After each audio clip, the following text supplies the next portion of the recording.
दोस्तों ये कहानी है दरिया नूर की, जो कि एक हीरा था और ताजमहल के ऊपर इसको छुपाया गया था। नादिर हुसैन को बादशाह ने अपने पास फौरन बुलाया था। नादिर हुसैन घबरा गया। इस समय रात के 11 बजे हैं, बादशाह मुझे क्यों बुला रहे हैं?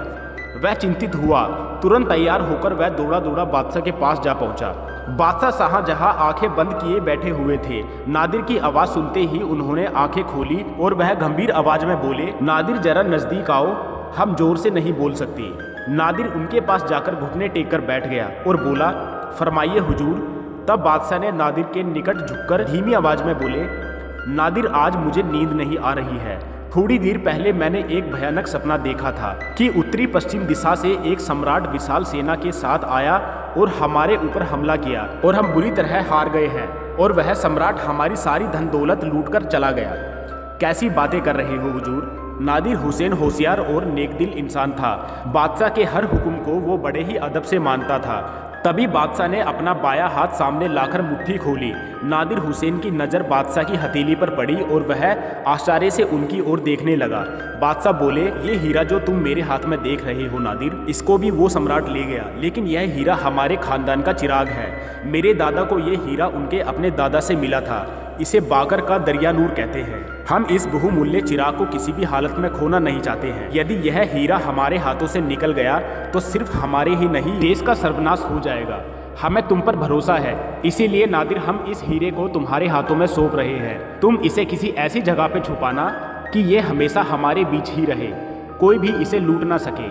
हमें पूरा यकीन है कि तुम हमारे हुक्म की तामील करोगे। कुछ रुककर फिर से बोले, एक बात जरूर याद रखना नादिर, दरिया नूर के बारे में इस दुनिया में तुम्हारे और हमारे सिवाय और कोई भी नहीं जानता। किसी को भी कानो कान खबर ना हो। यह जिम्मेदारी तुम्हारी है। ये कहकर बादशाह ने हीरे को सावधानी से नादिर के हाथों में सौंप दिया और बोले, अब तुम जा सकते हो नादिर। सुबह होने में थोड़ा सा ही वक्त रह गया है। हम अब आराम करना चाहते हैं। जो हुक्म जहाँ पना। दरिया नूर को मुट्ठी में बंदकर नादिर हुसैन झुककर सलाम करता हुआ बादशाह के शयन कक्ष से निकल आया। नादिर सोचने लगा, मैं यह दरिया नूर कहाँ और कैसे छिपाऊं? बहुत सोच विचार के पश्चात नादिर हुसैन ने दरिया नूर को एक पुराने कपड़े में लपेट अपने कमरे में एक बक्स में बंद कर दिया। बाद में कोई अन्य सुरक्षित स्थान खोजने का इरादा किया। कुछ दिनों के बाद बरसात शुरू हो गई। कई दिनों तक लगातार पानी बरसता रहा। जमुना में पानी ऊपर तक आ गया। बाढ़ आने की संभावना थी। बारिश रोकने के लिए लोग अल्लाह से दुआएं मांगने लगे और मस्जिद में नियमित रूप से 5 वक्त नमाज पढ़ने लगे। कुछ ही दिनों में काले काले घने बादलों को चीरकर सूरज निकल आया और वर्षा बंद हुई। पेड़ पौधे खिल उठे, चिड़िया चहचहाने लगी। सभी खुश थे। बादशाह अपने लड़के औरंगजेब को लेकर शहर घूमने के लिए निकले और वह ताजमहल पहुंचे। बादशाह प्रसन्न थे, लेकिन जब बादशाह ने ताजमहल के अंदर प्रवेश किया तो एकाएक उनकी प्रसन्नता गायब हो गई, क्योंकि ताजमहल के बिल्कुल बीचों बीच पानी टपक रहा था। पानी छत से टपक रहा था और रिस रिस कर फर्श पर जमा हो गया था। बादशाह चिंतित हो गए।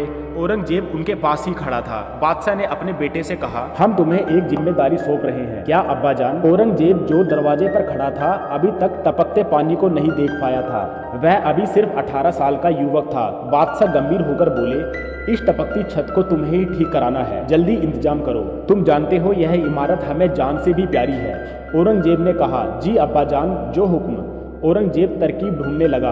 अगले दिन जब औरंगजेब किले के आंगन में चिंतित सा घूम रहा था, तभी नादिर हुसैन भी वहां आ पहुंचा। उसने औरंगजेब से पूछा, दोस्त इतने उदास क्यों हो? इधर नादिर हुसैन भी दरिया नूर के बारे में चिंतित रहता था। उसे बादशाह ने बहुत बड़ी जिम्मेदारी सौंप दी थी। उम्र में नादिर हुसैन बड़ा था। दोनों अच्छे दोस्त थे। औरंगजेब ने उसे अपनी समस्या बताई। गहरी सांस लेकर नादिर हुसैन सोच में डूब गया। नादिर हुसैन ने अपनी समस्या के साथ औरंगजेब की समस्या को भी सुलझाना चाहा। उसने औरंगजेब से कहा, दोस्त अब तो बारिश बंद हो गई है, क्यों ना हम खुद छत पर जाकर नुक्स को ढूंढ निकाले।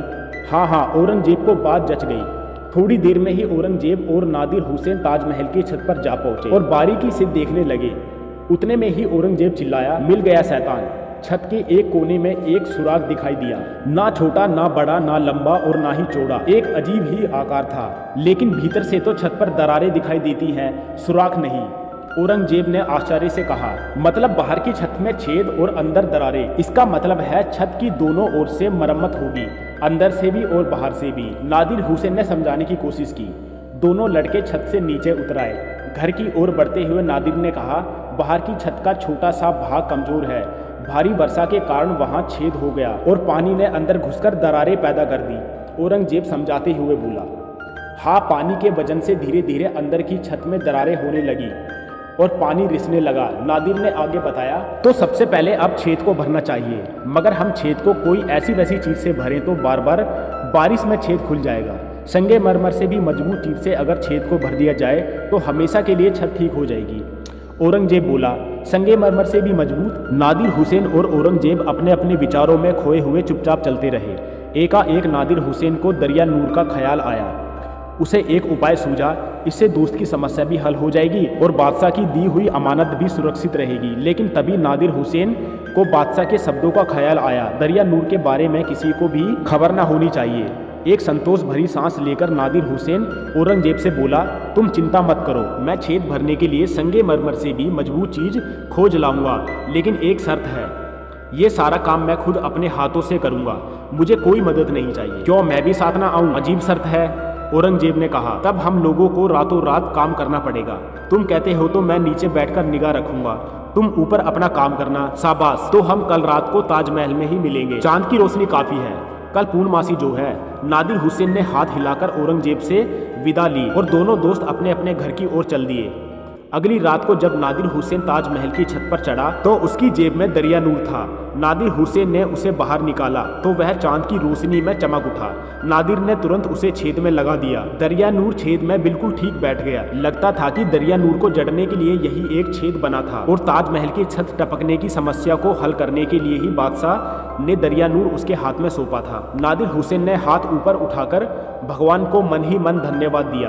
दरिया नूर छेद में जड़ने पर हार में लगे नगीने की तरह चमकने लगा। तो नादिर ने संगमरमर की बुकनी और सफेद मिट्टी के गारे से उसे ढक दिया। दरिया नूर हमेशा के लिए छिप गया। नादिर नीचे उतर आया, संतुष्ट हो गया। औरंगजेब और नादिर हुसैन घर की ओर चल पड़े। अंदर की तरफ से छत सूखने में कुछ दिन लगे। उसके बाद दरारों में पिघली हुई चांदी लगाकर मरम्मत की गई। बादशाह बेहद खुश थे। नादिर हुसैन और औरंगजेब की खुशी का ठिकाना ना रहा। शाहजहां की मृत्यु हो गई। दरिया नूर के बारे में उन्होंने किसी को नहीं बताया। नादिर हुसैन ने आखिरी सांस तक बादशाह शाहजहां को दिया हुआ वचन निभाया। दरिया नूर को कोई लूट कर नहीं ले गया। हमेशा के लिए मुगल खानदान का चिराग इस खूबसूरत मुगल इमारत में कैद हो गया। दरिया नूर का नूर संगमरमर में बस गया। बरसों बाद फिरंगी यात्री टावर नियर औरंगजेब के दरबार में आया। उसने बादशाह का तोसा खाना देखा तो आश्चर्य से कहा, आज मैं देख पाया मशहूर कोहिनूर और दरिया नूर हीरे। गर्व से औरंगजेब ने कहा, जी हाँ, लेकिन वो चिंतित हो गया कि भला उसे सच कैसे मालूम हुआ। ये किस्सा तो उसने अपनी दादी से सुना था। वह हमेशा इसे कल्पना ही मानता था। लेकिन बहुत सालों के बाद जब ताजमहल की छत फिर से टपकने लगी और ताजमहल की छत को जांचा गया तो सच बात पता चली। उस चांदनी रात के दिन नादिर हुसैन ने ताजमहल की छत के एक कोने में सारी बात खुरच कर लिखी हुई थी। बड़ी मुश्किल से उन गुण अक्षरों को पढ़ा गया था। दरिया नूर की कहानी कल्पना नहीं, हकीकत थी। दोस्तों, ऐसी ही कहानी को अपनी फैमिली में शेयर कर देना और मेरे चैनल को सब्सक्राइब कर देना। मिलते हैं अगली वीडियो में।